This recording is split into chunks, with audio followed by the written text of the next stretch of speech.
কাঁচা রসুনের অসংখ্য উপকারিতা রয়েছে। প্রাকৃতিক এই সুপারফুড রোগ প্রতিরোধ ক্ষমতা বৃদ্ধি করা থেকে শুরু করে হৃদরোগের ঝুঁকি পর্যন্ত কমাতে পারে। রান্না রসুনের উপকারিতা তো রয়েছেই, তবে কাঁচা অবস্থায় খেলে এটি আরো বেশি পুষ্টি প্রদান করে। জেনে নিন প্রতিদিন 2 কোয়া কাঁচা রসুন খেলে কোন কোন উপকার পাবেন। ঘন ঘন সর্দি কাশি ও সংক্রমণ নিয়ে চিন্তিত?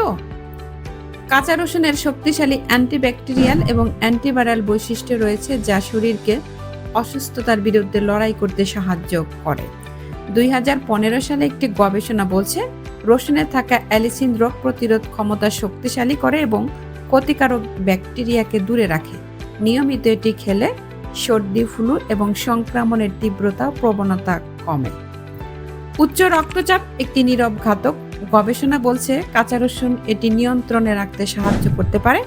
রসুন রক্তনালীকে শিথিল রাখতে এবং রক্ত সঞ্চালন উন্নত করতে সাহায্য করে এবং হৃদরোগের ঝুঁকিও কমায়। 2020 সালে একটি গবেষণায় বলছে রসুন খারাপ কোলেস্টেরল কমায় এবং ভালো কোলেস্টেরল স্থিতিশীল রাখে, ফলে কমে হৃদরোগের ঝুঁকি। আমাদের শরীরকে প্রাকৃতিকভাবে বিষমুক্ত করে রসুন। কাঁচা রসুন ক্ষতিকারক পদার্থ বের করে দিয়ে লিভার পরিষ্কার করতে সাহায্য করে।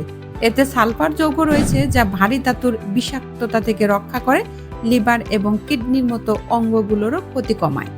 রসুনে অ্যান্টিঅক্সিডেন্ট থাকে, যা কোষের ক্ষতি এবং বার্ধক্যের জন্য দায়ী। ফ্রি র্যাডিক্যালের বিরুদ্ধে লড়াই করে। গবেষণায় দেখা গেছে যে কাঁচা রসুন নিয়মিত খাওয়ার অভ্যাস কোষের মিউটিলেশন রোধ করে এবং টিউমারের বৃদ্ধি ধীর করে। পাকস্থলী এবং কোলোরেক্টাল ক্যান্সার সহ কিছু ক্যান্সারের ঝুঁকি কমাতে পারে।